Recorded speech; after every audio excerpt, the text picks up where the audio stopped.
America. Why are y'all treating people like this? Why are y'all gearing up like this is war? This is not war. Let's go, folks. We can. This is not war, please. Why are y'all acting like this? Nobody has guns. It takes a tough guy to act like this. Let's go, folks. Trying to hurt people without guns. Nobody's trying to hurt you guys. There are no bullets flying out here. There are no bullets flying. How tough are you? How tough are you?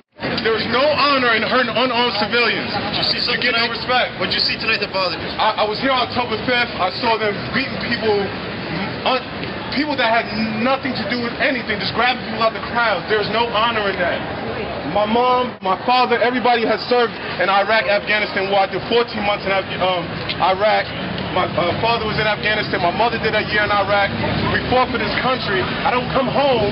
I'm in New York City. I am from New York City, and these cops are hurting people that I fought to protect. There's no reason for this. Peace, y'all. My name is Ronnie Sidney. I'm here today. Have a video I'm bringing to you all called Occupying While Black. The video is about my experiences observing, participating in events with the Occupy movement here in Richmond. I'm not affiliated with Occupy Richmond, but I have been to several events. I do have an opinion on the whole Occupy movement, and I am speaking from myself. I am not representing any organization, any agency, but my own views will be expressed. The reason why I'm speaking is because I had a conversation with Occupy movement member several weeks ago. I met with him before I went to class, and he had told me that one of the members, a young man named Chris, was arrested at a rally that was held out at the Capitol building in Richmond, the Richmond Capitol. There was a rally being held for women's rights. It was held at the Capitol because there are some legislation being passed or has been passed regarding women's rights. One particular one was the ultrasound bill, a bill that would require women to get ultrasounds before getting an abortion. They had a rally there. About 500 people attended at the Capitol building. 31 people ended up getting arrested. One of them was Chris. Chris is a black male. He's a student here at VCU also, and he was arrested. And the guy told me, the way he told me the story is that the way Chris was arrested, it was kind of like he was being targeted because he was black. He was one of the first ones arrested, and you know, just the way that it happened, it seemed like there was some racial, I guess, overtones regarding it. And you know, that situation with Chris made me kind of think about some of the experiences that, you know, black people are having within the movement, or when the organizations are on the fringes or the kind of on the outside of the movement, kind of looking in. The Occupy movement right now, statistics say blacks only make up about 1.2% of those protesters involved with the movement. It had me thinking, you know, is it worth fighting for? Is it worth us getting arrested, you know, participating in the Occupy movement? You know, thinking about Crispus Attucks, you know, he gave his life up in the Boston Massacre, standing up for the rights of the citizens of Boston, although he was, you know, a slave. You know, and there is some arguments whether he was free or not, but the fact that he didn't have rights, and I'm sure he wasn't being treated equally as other citizens of Boston, but he still chose to fight to protect, you know, what rights he did have and those, you know, of Boston. And it kind of made me think about Chris' situation. You know, that wasn't the first time he, you know, has risked his freedom to fight for the rights of Richmonders and us, you know, all over the United States. He's put his freedom up, you know, several times. So, you know, I'd like to give kudos to Chris and encourage him to keep doing his thing. He's definitely an inspiration, showing true courage and commitment, you know, to a cause. And, you know, it's admirable. But what I wanted to do today, I wanted to talk about the Occupy movement. I wanted to talk about the roles that African Americans can play or are playing within the movement. Talk about our participation in the movement, talk about some of the challenges, some of the opinions that we have, you know, about the movement. And I also wanted to look at the Tea Party, and I wanted to juxtapose, kind of compare and contrast how, you know, they do things and how the Occupy Wall Street parties do things. So I wanted to look at those positions. The Tea Party has had some successes, and I'm sure those are some successes that the Occupy movement, you know, would like to achieve in a very near future. So like I said, I want to just talk about that, and that's kind of just a preview of what I'll be talking about. I'm not an expert on any of these issues, so if you have any questions or comments, I love the dialogue, and if there's some information maybe I misspoke, I would definitely love for you guys to get in contact with me and let me know where I made that mistake at. But just sit back and enjoy, and hopefully you all will get something out of this video.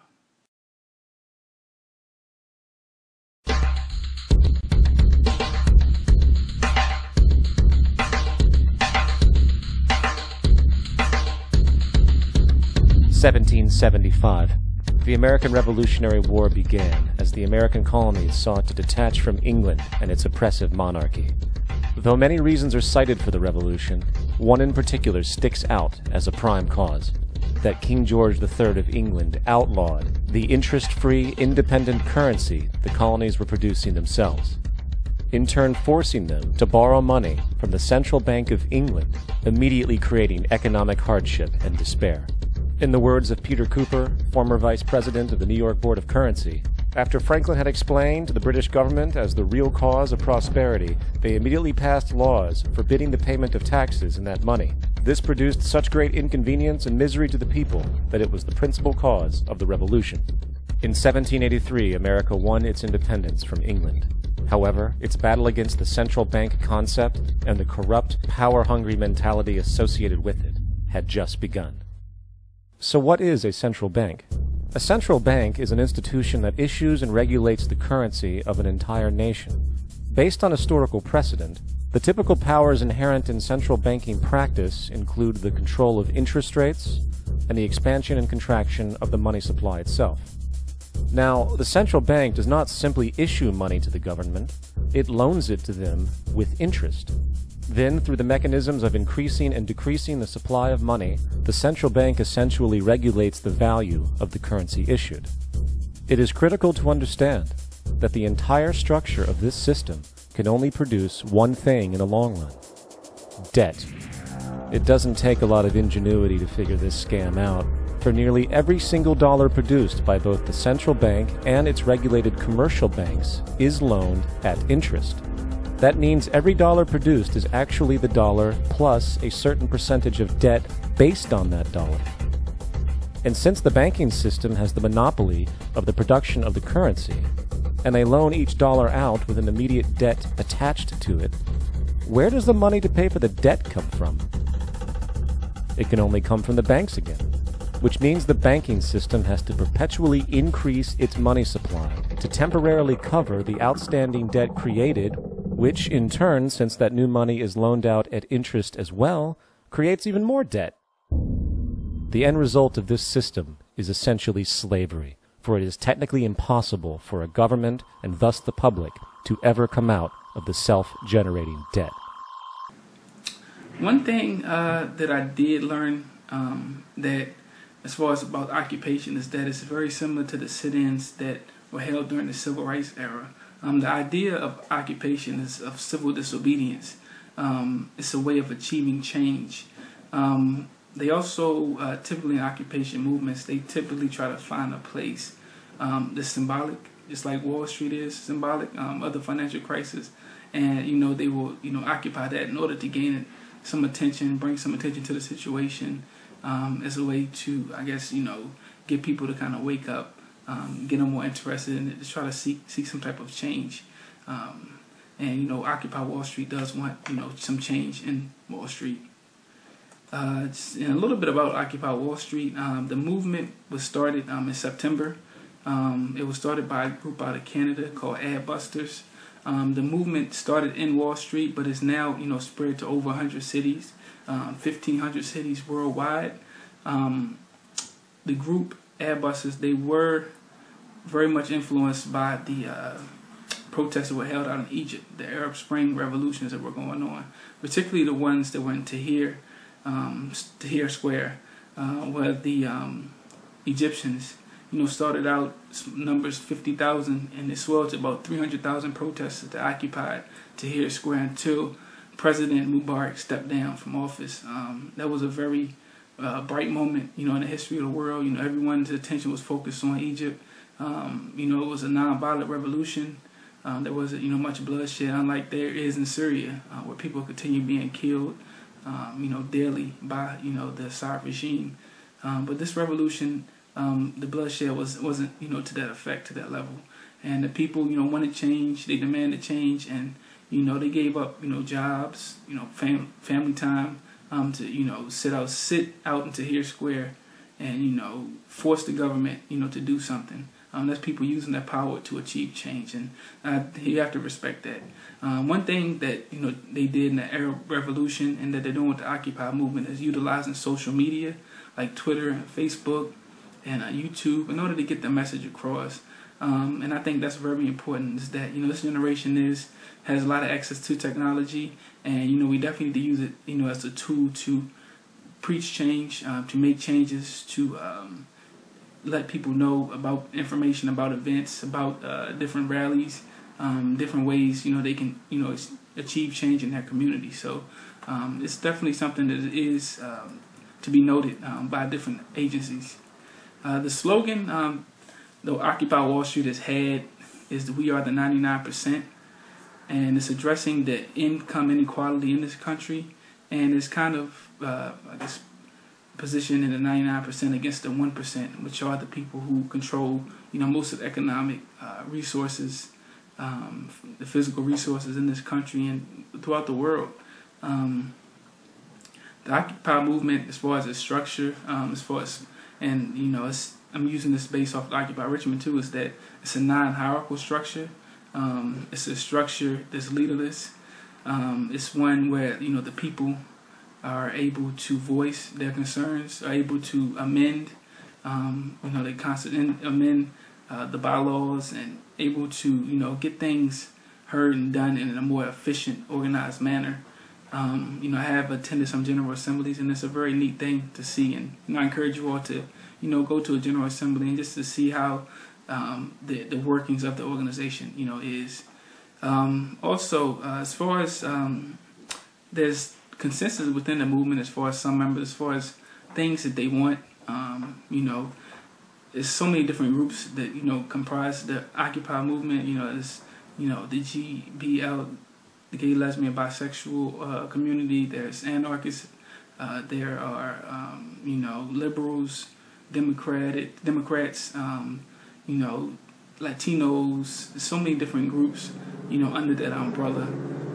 That everyone has different needs to want to get addressed. But as far as a consensus, most people tend to want the same basic things: better jobs, equal distribution of wealth, reforming banks, a reduction on the influence of corporations on the political process. And that's a really big one, is that these corporations, these super PACs, these big lobbies are influencing the political process, the democratic process, and they're coalescing with these politicians to get legislation passed that's making it easier for them to make more money, to keep that 1% of the wealth. I'm sorry, not to keep them in the 1%, and while everyone else struggles day to day because of the economic climate. As far as the demographics, that's one thing that really struck me, is the demographics of the Occupy movement. Going to different Occupy Richmond programs, off the bat you can kind of see that it's a majority white crowd. There are some minorities there, some homeless people there, people of all different backgrounds, but majority of them are Caucasian. The lack of African Americans kind of trouble me, because typically in social movements in this country, black people are usually at the forefront. And a lot of the issues in our communities that are being addressed are issues that are affecting us. So it really kind of troubled me not to see a lot of African Americans out there. And as far as statistics wise, it's only about almost less than 2% of the movement is comprised of African Americans, and Latinos doesn't make a very large percentage either. So it's just very interesting seeing that numbers. Also, there have been some criticisms of the Occupy Wall Street movement.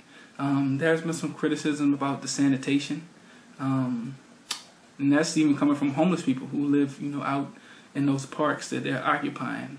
Yeah, I mean, they do look a little bit like disheveled and stuff like that. But we're operating under MAC. All right, let me ask you something. We're operating under MAC All right, let me ask restrictions you here. something. You know what I mean? Let me ask you something. Is that an excuse to live like that? No, I'm not All right, saying let me I'm ask not you trying to make something. How long you excuses. been here? I'm not How saying long you been here? in New York. No, here, in this park. I'm not staying here, but I'm down here working 16 All right, hours a can day. I ask you a question? I don't need to hear all that. How long have you slept in this park? Great. I just told you the answer to that. What is it? I haven't been sleeping. Never. You never slept in this park. No, but I'm staying. Okay, Okay. now listen. That's because. Listen to me. Okay. Listen to me. All right. You never slept in this park. You don't understand where I'm coming from. And let me give you a news flash. Let me give you a news flash. Okay. Last week, we was almost thrown out of here because they said this is unfit and they was gonna throw us all out to clean this shit up. You know why? Because people don't clean behind themselves. So No, guess what? Last week, when it came to that point, now everybody want to clean and tighten up. You know why? Because they was gonna throw us out of here. Now, I respect my people, man. I respect homeless people because I'm homeless myself. And because you're homeless, you don't have to live like that. Tighten your shit up. You know, a lot of those homeless people don't have apartments or homes to go to, and they're being evicted, you know, from the only home that they have because of the attention the Occupy movement is bringing to the area. So a lot of them are complaining, you know, and people are dirtying the park up, and you know, it's kind of making things difficult for them. And that's not all homeless people. Some homeless people have welcomed the Occupy movement. They have, you know, open arms, but there are others, you know, that have complained. There's also been complaints of violence, sexual assault, just things that you probably would see on any place where you have a lot of people in one area, you know, living in small confines. I've been here for 3 months, and I haven't been able to sleep like these lazy ass motherfuckers. I don't give a who's in the tent. You want to fight? You want to get up? But protesters are no wimps. Some even fight back. Homeless.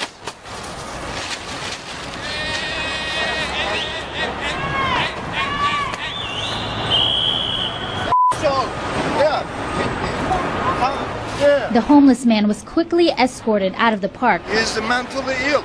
He's a police agent. He's a Bloomberg agent. Oh, he's a Bloomberg agent. Disturbing and disrupting the protest. He's not a normal guy.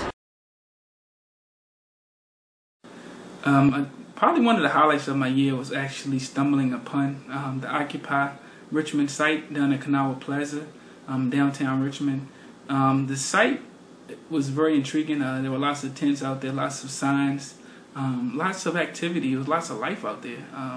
You know, you had homeless people living beside people that, you know, were students, people that were professionals, people who lived in the community, you know, and it was all of them were kind of living together. And I thought that was very unique, something I hadn't really seen before.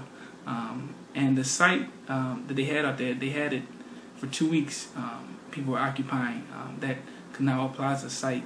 When I went there, just walking through, you know, I was talking to guys, some guys that, you know, homeless in the area, and you know, they had some dominoes, so you know, we decided to play dominoes.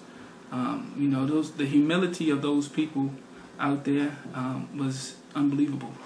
They were offering me food, offering me clothing, you know, just offering me anything that they had. They didn't have much, but whatever they had, they offered. One guy told me a story about, you know, a time where, you know, he was staying in a hotel, you know, was homeless, and there was a young lady there, and she had some kids, and the kid was crying because the kid was really hungry, and he had $20, and he gave his last $20 to the mom, you know, and she said, you know, what are you going to do?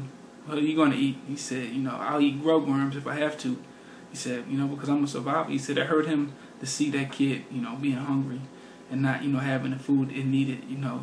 And, you know, for that's just that compassion, you know, for us, you know, for me, it's been a tough year for me, but, you know, just to see for them, you know, not having a home, you know, very little supplies, but they're still positive people, still good people, still generous people.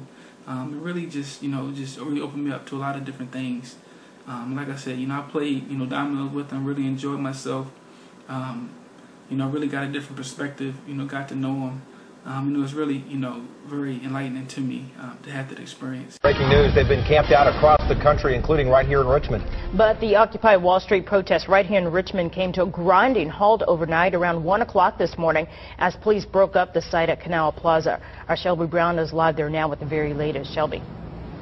Good morning, Reba and Rob. Well, it was a wake-up call these occupiers didn't expect. Many of them were in their tents sleeping here in Kanawha Plaza. This happened a little more than 4 hours ago, and let me just show you what's happening now. The activity has really dwindled, but you can still see a police car here blocking off Canal right here at 9th and Canal. You can see this one lone protester still standing on the street holding his sign, and just behind him over in the park, they've turned out the lights now, but crews were there cleaning up. They had bulldozers removing the tents and the debris and all of the signage and everything. Police wasted no time going into the park to kick the group out. Now, dozens of people have been camping out in Kanawha Plaza for about 2.5 weeks.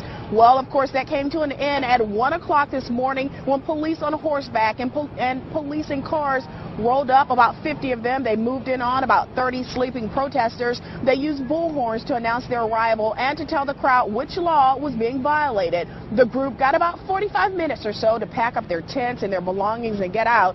Some of the occupiers complied and gathered their things.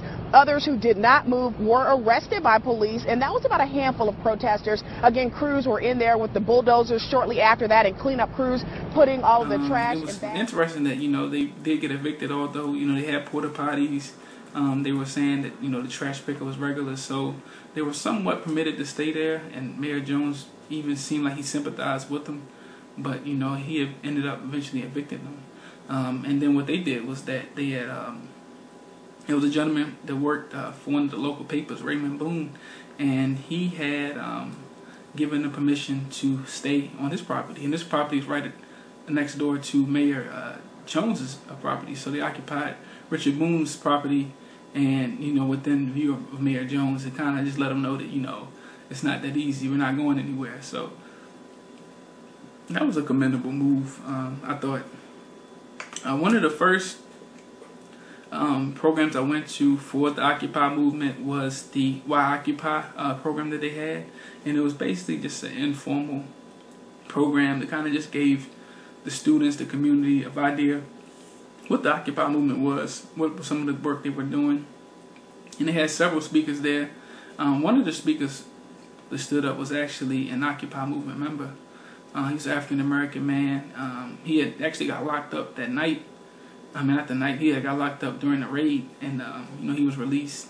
And, he stood up, and he didn't focus on a financial crisis. He didn't focus on, politicians' lobbies. He didn't focus on, economic and, environmental problems. He talked about humanity. He talked about compassion and love.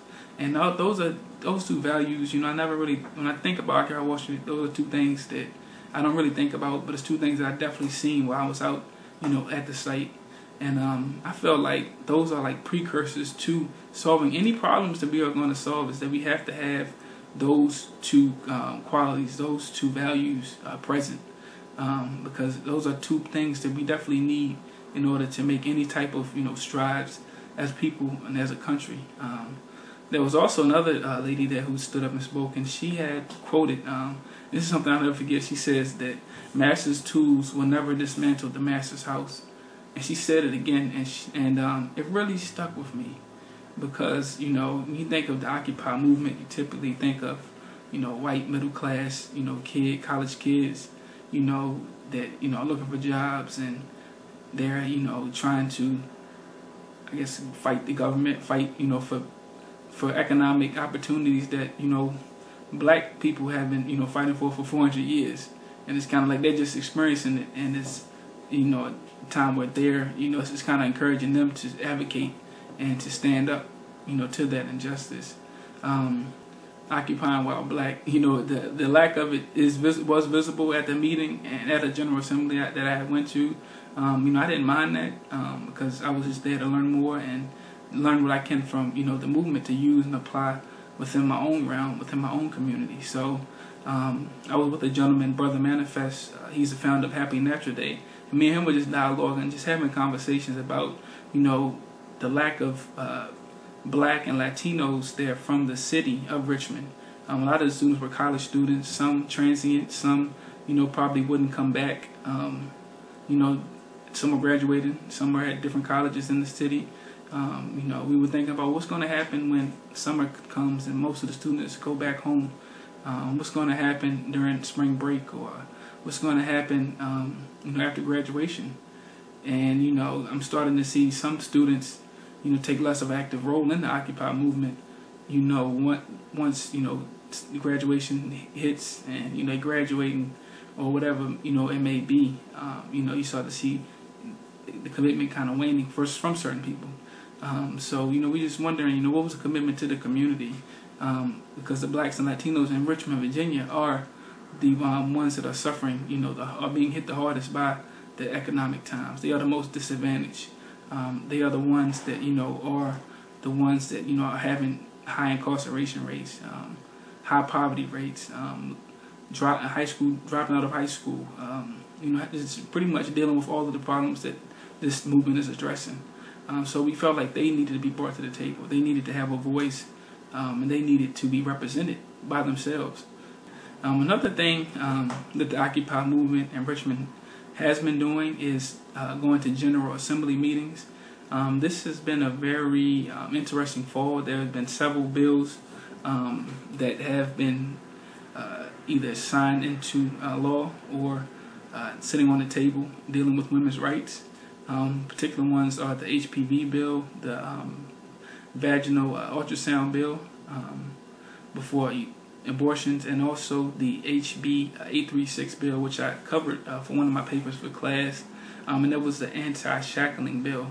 It was a bill that Patrick Hope had introduced, and the bill would basically prohibit the shackling of pregnant women, that are delivering babies, those that are transported to medical facilities, and those experiencing postpartum depression, unless they are found to be a flight risk or a danger to themselves. The bill ended up not getting enough votes. One person, which was a Republican, Delegate Klein, had voted against the bill, so it didn't pass.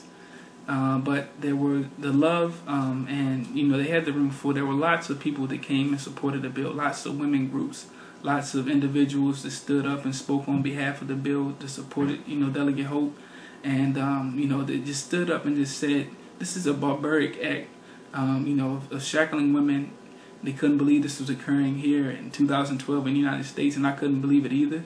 Just the health risk. There was a mother of one of the inmates who actually delivered her baby at the jail in shackles because the guards refused to take them off because they didn't get they couldn't get in contact with their superior officer and weren't given any commands to do so. So she delivered the baby despite the doctor saying that she needed those shackles off of her, the 4-point restraints. So that was a very touching testimony. And I stood up, in support of the bill and, shared my piece. And I was a little nervous because I'd never been in the Virginia's General Assembly before. But, it was something that, I'm glad I did. I definitely seen how the democratic process worked and what we need to do as individuals to gain, political momentum, creating lobbies, creating coalitions of people who, will go out and advocate and fight to get certain things done. So it was a very good learning experience for me, and I thank the Occupy movement for letting me know about, that General Assembly meeting so I could be in attendance and I could, stand in support, of women's rights. I had an opportunity to go to couples nonviolent communication seminars, just learning different ways to communicate with the power structure, different ways to communicate with my colleagues, different ways to communicate with, the people that, I want to help. Also, I've been invited to some potlucks. I went to marches. One of the big marches was the Solidarity March it's a Human Rights Day rally. And, we walked through the city of Richmond, picking up trash and marching and singing. And I really felt like it was a civil rights movement all over again. And I had some signs, and everyone had signs. We were just walking through Richmond. We stopped at a couple of sites. We stopped at the Federal Reserve Building. We stopped at Dominion Power, some banks. And they had different speakers that would speak about, some of the injustices, some of the travesties that these banks and these institutions are committing in the name of business. And it was just a very interesting, enlightening experience. I definitely learned a lot. and I really enjoyed it. Also, you know, I've been able to, like I said, go to some general assemblies and just see how that process works as far as them being able to make decisions. You know, the people that I've met, you know, that were in the movement were very genuine, very warm people. People that were very open-minded, people that were serious about making changes. And it wasn't just a fad, and I don't think the Occupy movement is going away. I think the bond that they built, you know, while occupying the park and just by going to different meetings and stuff is something that you can't, you know, just take away that easy. You know, I'll continue to support them. A lot of my thoughts and a lot of the things that I support and agree with, you know, is in alignment with the movement. So the movement is definitely strong, and I'll definitely be, you know, checking out the meetings, although I'm not sure or not if I'll join. So that's to be seen. Why it's important to occupy them? Why the hood should be here? Why the hood should be here? Yeah. Well, the hood ought to be the first community to be here, because we have been suffering more than any other community, with the exception of indigenous brothers and sisters on reservation, in terms of education, housing, not enough jobs with a living wage, and a refusal for people to really come to... Occupying while black. The black experience in the Occupy movement is probably not the same as maybe other ethnic groups in the movement. And the reason why I'm saying that is because they have two movements that, you know, are somewhat aligned with the Occupy movement, but are kind of have their own agenda. It's a little similar to the Occupy movement, and those two movements are the Occupy the Hood movement and Occupy the Dream movement. Talk a little bit about the Occupy the Hood movement. Go ahead and introduce yourself, brother, and let it know what you do and why you started. Spell your name out for me, too. My name is Malik, M-A-L-I-K, and I'm a representative and the co-founder of Occupy the Hood. And this is my brother Preach, P-R-E-A-C-H, member and co-founder of Occupy the Hood. So basically, we Occupy the Hood, real simple terms, no mumbo jumbo. We went out to Zuccotti Park. Wasn't many people that looked like us. We felt that we should be present. So I went home, got on the internet real hard body. You know what I mean? People called out, they reached out, even in your city, and we blossomed from there. You know what I mean? I got a sister named Ife in Detroit, who's like the backbone of everything we do. So, you know, from there, that's how we get it popping. But our goals, I mean, it's working already. We already occupying buildings in Harlem. We're already working on urban gardens in Detroit. These are the things we're doing. It's nothing grandeur. We don't have any delusions that we're going to change the world. We just want to fix things in our community, block by block. You know what I mean? How can people find out how they can get involved with the organization or support some of your initiatives across the country? Well, if you're from the hood, you are Occupy the Hood. That's first and foremost. Just keep it positive. But you can email me, occupythehood@gmail.com. You can call me. First, it's a movement that actually kicked off in several cities now, like Atlanta, Philadelphia, New York, Milwaukee. There's even the Occupy the Hood movement here in Richmond. And it was started by Malik, Ife, Preach, and there's another gentleman. And on the Facebook page, they have a quote, "We doing what's good for the hood, period." So a lot of their advocacy is more focused on issues that are affecting the black and Latino minority community. They give us some different stats about the incarceration rates, you know, for African Americans compared to Latinos, with 1 in 3 black males being incarcerated compared to 1 in 17 whites. They also talk about the unemployment rate being double that of whites. You have other statistics going on related to, you know, special education, related to economics, related to education, that, you know, are very troubling and are a lot more exacerbated, you know, because of race, more so than, you know, class.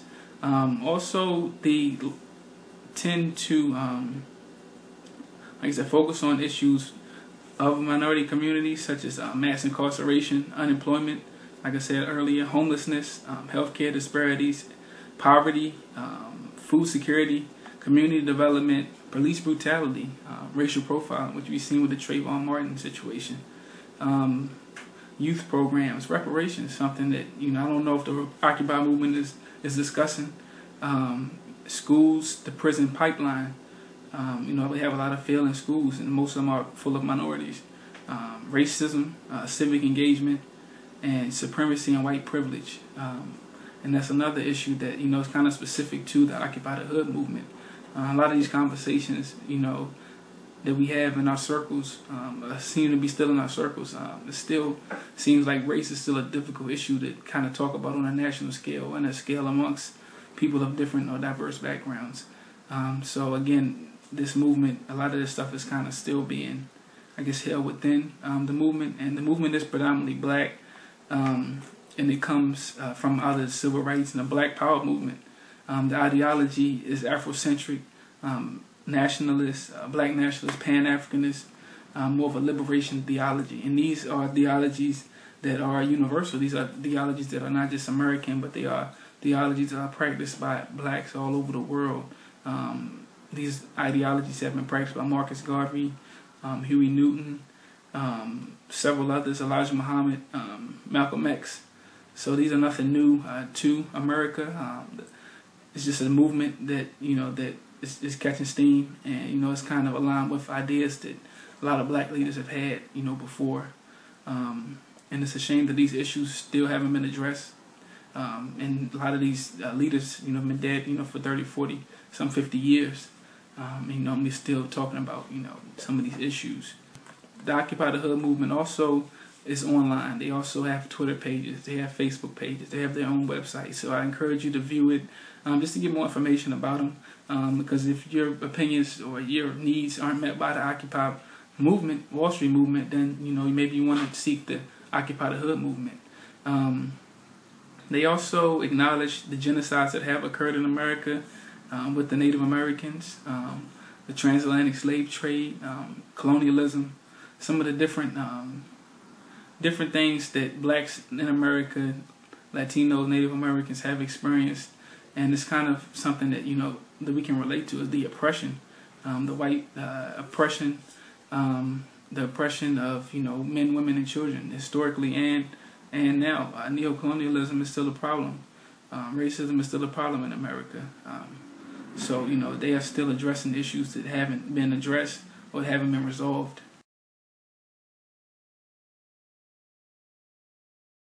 The 99% are out in force here in front of the Federal Reserve Building in Washington, D.C. This Martin Luther King Day being the first day of Occupy the Dream. We are asking for three things to take place. The first thing that we're asking for, because so many people are asking, what is Occupy standing for? Why are they in those tents? Why are they outside? Why are they setting up shelters? The first thing that we're asking for today is, in fact, campaign reform. We do not want politicians to be puppets. We don't want them working for whoever is the biggest donor. We want to remind all of our elected officials that they are for the people and by the people. You should not win just because you had the biggest treasury. You should win because you have the biggest principles. And so we stand today for corporate reform. Those of you who stand in agreement, let's occupy your voices even now.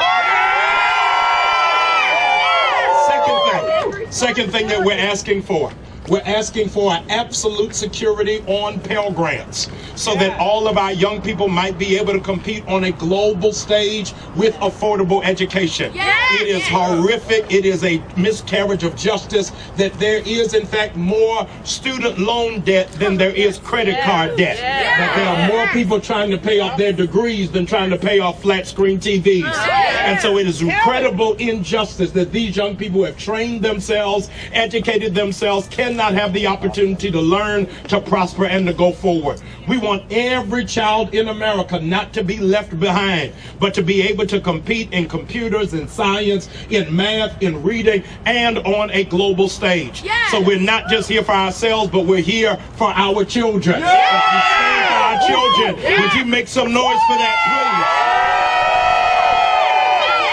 Third thing that we're asking for is an immediate moratorium on all foreclosures. An immediate moratorium on all foreclosures. Right now, ladies and gentlemen, there are 18 million vacant houses in America.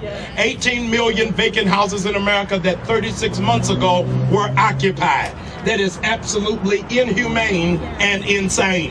Furthermore, in the next quarter, this first quarter of the year, between now and April, 4 million hard-working Americans are going to lose their homes. Not Mr. Gingrich, not Mr. Romney, because they're lazy, not because they're unmotivated, but because they have been robbed by an unjust system. And so we're calling for Senate to do a full exploratory committee on how predatory lending was able to go that far without ever being checked. How is it that the American government bailed out banks but would not bail out the people who hold the accounts?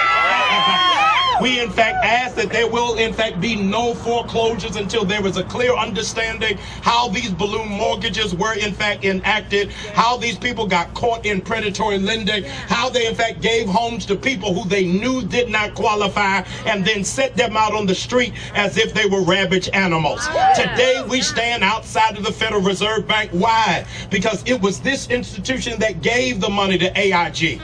This institution gave the money to the Ford Motor Corporation. This institution gave the money to Bank of America. And so we stand for the nameless and faceless people across America who got put out of their homes, put out of their shelter, as if this is not the land of the free and the home of the brave. So Dr. King asked the question, how long? Until everybody can keep their house. If you believe that, would you raise your voice even now? Movement that is related to the Occupy Wall Street movement is the Occupy the Dream movement. And that movement is being led by Dr. Benjamin Chavis and Dr. Jamal Bryant, who's a minister at the Empowerment Temple Church. And these two gentlemen have decided to start the movement, and they kicked it off on Dr. Martin Luther King's birthday. And what they did is that they got in contact with clergy all over the country, and they encouraged the clergy to get their congregation, students, Occupy Wall Street members to go to the Federal Reserve Building and to occupy that on Dr. King's birthday. And several different, and this occurred all over the country, including Richmond, with the movement. And just for me to backtrack a little bit, because the black church has been a crucial element in the civil rights for African Americans. So it's not a surprise that the black church actually stepped up and did something within the movement.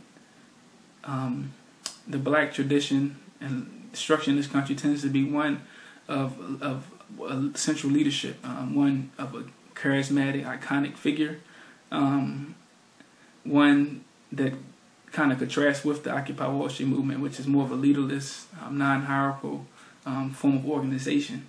When the black church is a little different, because they do have leadership. So I'm not sure if that's a reason why you don't see a lot of African Americans in the group, because of the leadership structure. It's something that maybe you can answer, something maybe I need to learn a little bit more about.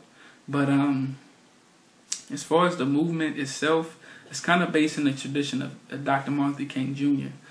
Dr. Chavis also he felt that if Dr. King were alive, he would be a part of the Occupy Wall Street movement. He mentioned Dr. King's Poor People's campaign that he had, support the rights, for poor people. It became less of a black thing and more of a class thing, more of a national thing, because all races are affected by poverty, all races are affected by poor schools, all races are affected by health care. So he wanted to make the issue more global, more broader. And with the vision of economic justice and economic equality, like I said, they had the National Action Day, and the one in Richmond was held in Kanawha Plaza, where Occupy Wall Street was. So it was a very critical moment, very interesting, how things kind of came 360. And like I said, it was led by Dr. Lance Watson, who was the pastor of St. Paul's Baptist Church in Richmond. And there were hundreds of people who came out, Occupy Richmond members, congregation members, students, community members, in support of Dr. King and in support of the Occupy the Dream movement. And the day included speeches and prayers. Dr. Watson, along with Sheila Bell, had encouraged blacks to take out $15 million from their banks and encouraged them to invest them in black banks. Maggie Walker, who was a very big figure in Richmond, she started her own bank, I think it was Penny Savings and Loans, which they have a historical site here, and I encourage you all to come see it. And, you know, the black businesses, black entrepreneurship, you know, is something that, you know, we had going in the 60s and the 50s, and it's something that we're kind of losing now. But, you know, we do encourage, you know, to support black business. I think that's a critical element in our community, is controlling, you know, our resource, controlling businesses, having our own businesses, having self-determination. I think it's crucial. You know, as far as just what I'm seeing and what I've been reading, you know, about black people's opinions with the Occupy movement, it seems to be a lot of kind of pessimism. It seems to be people looking at this movement as being a white movement and not really looking at it as being a movement for, you know, all people. You know, I think classism is becoming a much more crucial issue, and even more crucial than racism now, because money doesn't discriminate. Money doesn't, you know, it's not racist. It's more about people with the haves and the have-nots. And Herman Cain is case in point. So, you know, with that, and you also hear, you know, black people saying that, you know, that we've been marching and doing all of this stuff for years and years and nothing's changing. And you kind of hear that sense of learned helplessness, just that sense of pessimism, that sense of that, you know, we've been beat down. We just tired, sick and tired of being sick and tired. And there was an American psychologist named Martin Seligman who did an experiment with 3 dogs.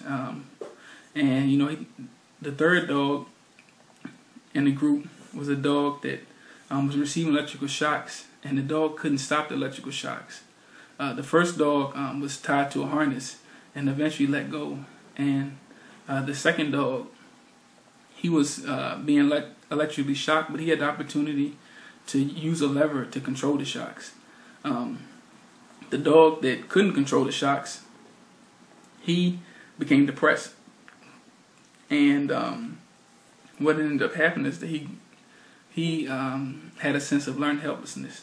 He felt like he couldn't do anything to control his condition, that he was at the pretty much at the will of, you know, his condition. He couldn't do anything about it, so he kind of just gave up.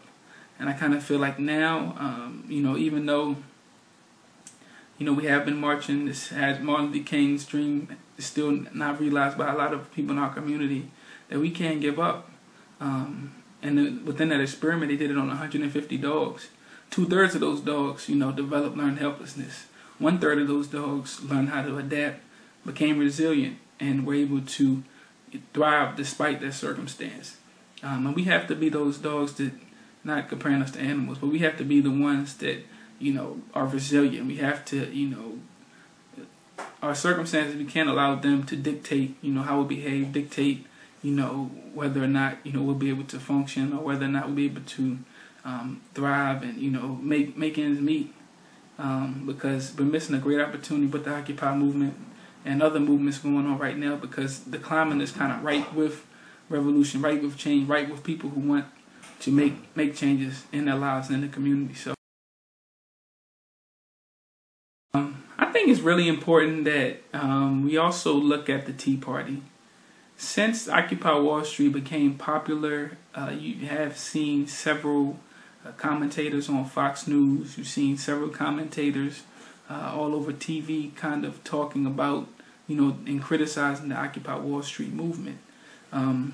Some of the criticism is fair, some is unfair. President Barack Obama came out and spoke and expressed just his sympathetic comments, you know, for the movement. He said, "I think it expresses the frustrations the American people feel that we had the biggest financial crisis since the Great Depression. Huge collateral damage all throughout the country, and yet you're still seeing some of the same folks who acted irresponsibly trying to fight efforts to crack down on the abusive practices that got us into this in the first place." Mitt Romney, who's running for president, called some of the Occupy Wall Street protesters bad actors that needed to be found and plucked out.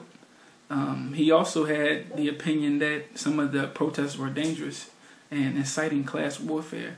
And that's an opinion that I've heard from several different conservative or Republican, I guess, talking heads. Is that, you know, it's a class warfare thing. It's the rich versus the poor. But, it's kind of odd that a lot of the conservatives and Republicans who are poor identify with the 1% when they're, in the 99%, so to speak. Occupy Wall Street has received, lots of support, including support from labor unions, Transport Workers Union of America, and several other different unions that have pledged support for them. As far as the Tea Party, just to talk a little bit about them, because they have different needs, some of the same needs that the Occupy Wall Street has. Most of their needs are based on lowering the national and the federal debt. They also they oppose any type of excess taxation. They want to reduce government spending, and they want adherence to an originalist interpretation of the United States Constitution. And as far as government spending and a lot of other issues, these issues are issues that affect the black community. So it's important that we pay attention and that we vote, because a lot of Tea Party officials are being nominated and they are being elected into state senates, to the federal senates, to governorships, because we're not voting. There are also several different states, including Virginia, that are trying to make it where people need IDs in order to vote, and several people have came out against that. Those bills being passed, calling voter suppression. Even Dr. Benjamin Chavis, who supports the Occupy the Dream movement, he came to Richmond along with other Democratic and civil rights figures to protest Virginia's passing of that law, saying that it's suppressing the vote, because that's going to particularly affect the minority communities, and there's some elderly people don't have license, and so it's going to be something that's going to be unfair and get more Tea Party members or conservative members elected to the government. So that's why we have to be vigilant and know what's going on, know what's getting passed. We have to check the Virginia General Assembly website, because all of the bills are listed online, and if it's something that we take interest in, we need to go to the hearings and voice our opinions, call our delegates, call our congressmen, and let them know that either we support it or we don't. We have to be vigilant in that, because a lot of us are asleep right now. There's a lot of legislation getting passed that down the road is going to kick us right in the butt, because we're not paying attention. As far as the Tea Party, they have several different really big national figures. Ron Paul, in particular, who's also running for president, is, I guess, kind of seen as the godfather or father of the Tea Party. Most of the Tea Party members are libertarian and conservative. Also, other members are Michelle Bachmann, Sarah Palin, Eric Cantor from Virginia, who's been villainized, and Ron Paul's son. Most of the Tea Party supporters, 40%, they say, are over 55. 79% are white, and 61% are men. So that kind of gives you an idea of who most of the supporters are. A lot of their endorsed candidates did well in the states like Alaska, Colorado, Delaware, Florida, and these candidates actually beat out traditional Republican candidates. So it seems that the Tea Party's ideas is catching steam. They have 66 members in their congressional caucus, and that's a lot. For a movement that hasn't been around it's only been around since 2009. So they have kind of created a power base. They're getting funding by the Koch family, who has one of the most successful corporations in the United States. And it's also said that the Koch brothers were funding George Zimmerman's criminal defense. I'm not sure how true that is, and I would encourage you all, if you know if that's true or not, or if it's just a rumor, to please let me know. Also, with the Tea Party, there's been a lot of people talking about some of the racial elements of it.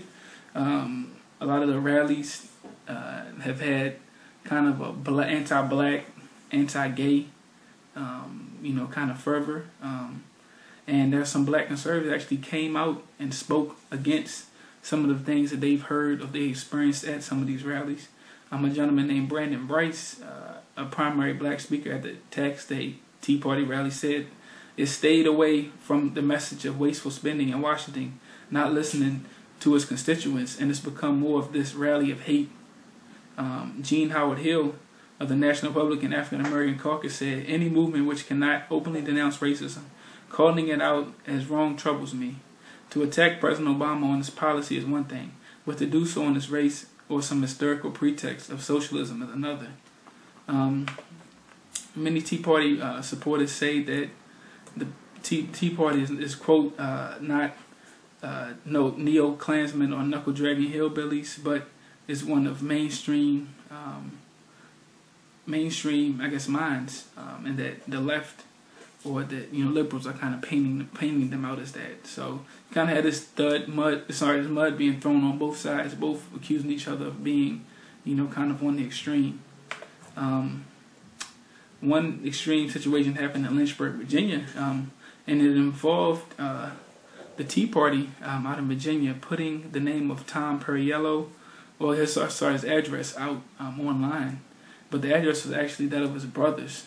Tom Perriello voted for Obama's Health Care Act, and it enraged the Tea Party members of Virginia. They felt they had to do something, so they put his address online. And his brother began receiving death threats. His brother was receiving hate mail, phone calls. They even came home and found his gas line on his vehicle severed. And that got the FBI, and it also got the police involved, because it went from threats to actually somebody acting out in violence. So it just lets you know that there are some factions out here that are extreme. Not saying the whole Tea Party is extreme, but there are extremists amongst the party, and these extremists are bullies. These extremists are irrational. They don't. They don't want to play fair.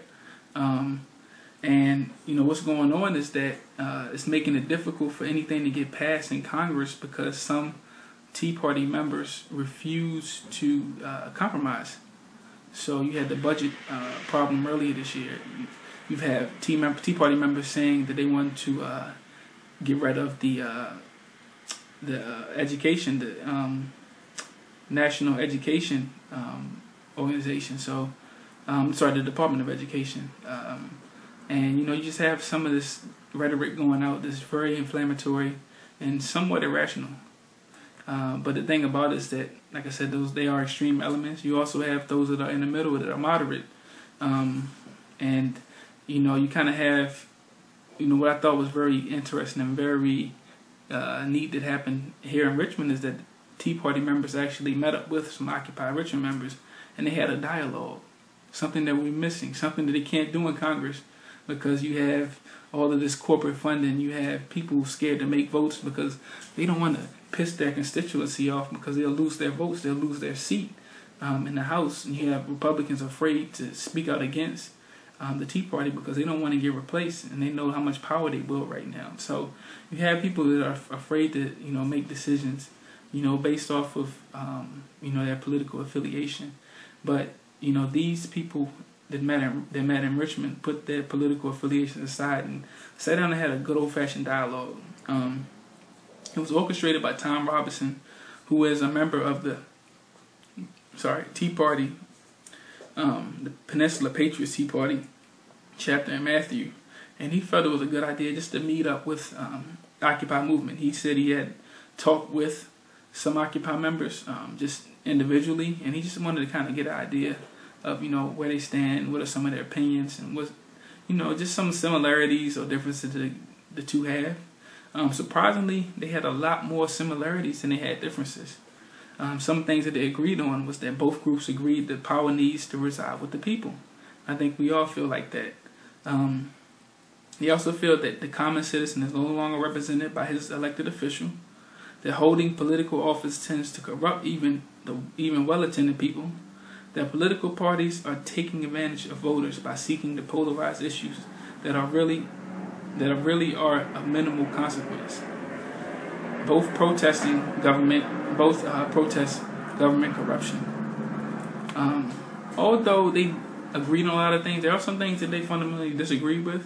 The Occupy Wall Street members tend to blame Wall Street for a lot of the woes America is suffering. while the Tea Party tends to put the blame on big government, government spending. The Tea Party members also believe that the Constitution works just fine. They believe it should be interpreted strictly, and if it's done so, then we wouldn't have a lot of the problems we have now. While you have the Occupy Wall Street members, one particular one at the meeting had questions about the Constitution. He says it's a 250-year-old document and wondered if it could answer some of the problems that we are currently seeing now, like the globalization of businesses and the rise of multinational corporations. So he was wondering if the Constitution could actually answer that, or do we need to ratify it, or do we need to scrap it and create a new document? And it's funny that the American Revolution theme was something that was brought up at that meeting. Tom Robbins said we could be the mothers and fathers of a second revolution. We know we have a common fight. The government has got to be scared of us. And a member from the Occupy movement was quoted saying the team up of the Tea Party and the Occupy movement will be the biggest threat ever. So those people in that room, those 12 people, realized that if they consolidated their power, they would be unstoppable. And that's only 12 people. Just imagine if it was 50. Just imagine if it was 100. Just imagine if it was 1,000. Just imagine if it was 100,000. 1 million people, consolidated their power. You know what type of threat that would be?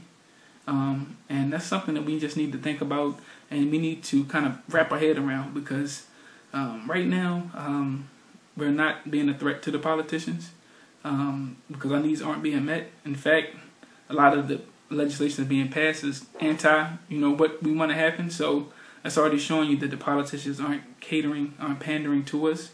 I need to talk about, the black vote, us voting traditionally for Democrats, and it's, being 90%, 85-90%, Democrat voting. And in a state like Virginia, where, the governor is Republican, the House is Republican, the Senate is Republican, and, blacks are Democrats, we're not being able to get our agenda, looked at. We're not being able to get our needs met because we're not aligning with the people that's in power. And, it's going to hurt us, if we just blindly give all of our allegiance to one party, and then when that particular party gets into power, they're not necessarily, meeting our needs, then we need to think about, possibly creating lobbies or creating institutions that, can get our needs met.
It's also important, like I said, that we sit down and dialogue, and that we, try to get people involved in politics, involved in the economy. We can't sit to the side and, allow things, to occur just to be passive participants. We do need another revolution, another American Revolution. I think we're overdue. Thomas Jefferson was quoted saying, "Periodic revolution, at least every 20 years, was a medicine necessary for the sound health of government." And And, you know, one thing he also said I feel can relate to the black community, although, let me preface this by saying I'm not a fan of Thomas Jefferson. You know, he owned slaves, and, you know, he didn't have a very favorable view of black people. But, you know, he did have some wisdom. And he did say that tyranny needs to gain. He said that all tyranny needs to gain a foothold is for people of good conscience to remain silent. And I think that's what's going on now. It's that people that, you know, have a good conscience, like I said, they have been dealing with oppression for years, you know, are just remaining silent and not speaking out.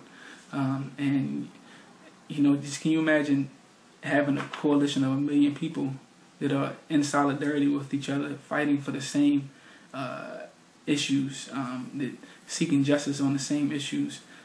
Things will change. They have no choice but to change. You know, these politicians work for us. These corporations, you know, we are consumers. We're catering. We're buying these goods. If we decide not to buy these goods, then, you know, either they'll go out of business or they'll have to change their business plan. And the same with politicians. You know, but we have to leverage that power. We can't just, you know, protest and not, you know, be able to get power from it. We have to, you know, use our power effectively when we have it. As far as, you know, just personally, you know, the Occupy movement, you know, I felt like it came at a really good time, because I feel like the nation's at a point now where we can decide where we want to go. Are we going to continue to, you know, build up this huge debt, college costs getting out of control, health insurance getting out of control, jobs being shipped overseas, and not addressing issues that, you know, affect people on a daily basis, but instead focusing on, you know, social issues and issues that, you know, issues that are being rehashed every year just for political points? You know, are we going to answer those critical questions? Are we going to try to get you know, do something about our dependence on foreign oil? Do something about the environmental problems that we're having? Things that we need to address. You know, and I feel like, you know, as black people, you know, the needs that the Occupy movement are addressing are needs that we can relate to, we can rally around, needs that, you know, we have in our community even more so than them. You know, are we going to sit out thinking about using the analogy of a table?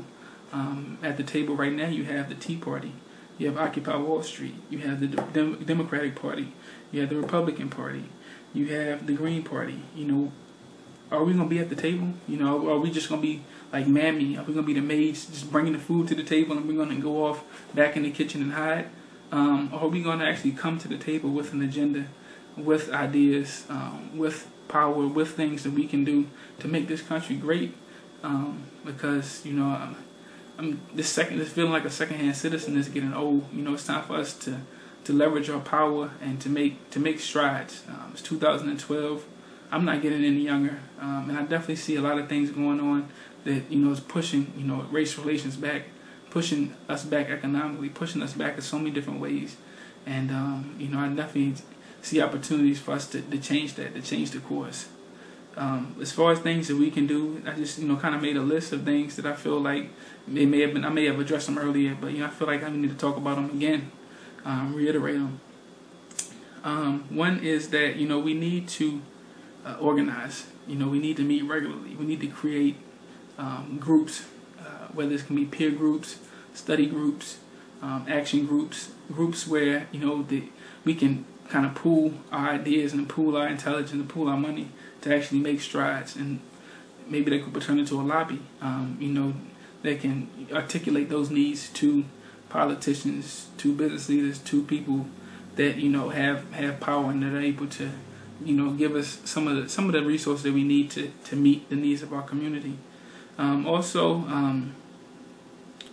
we need to address, you know, our community needs, address grievances. We need to contact politicians. We need to run for office.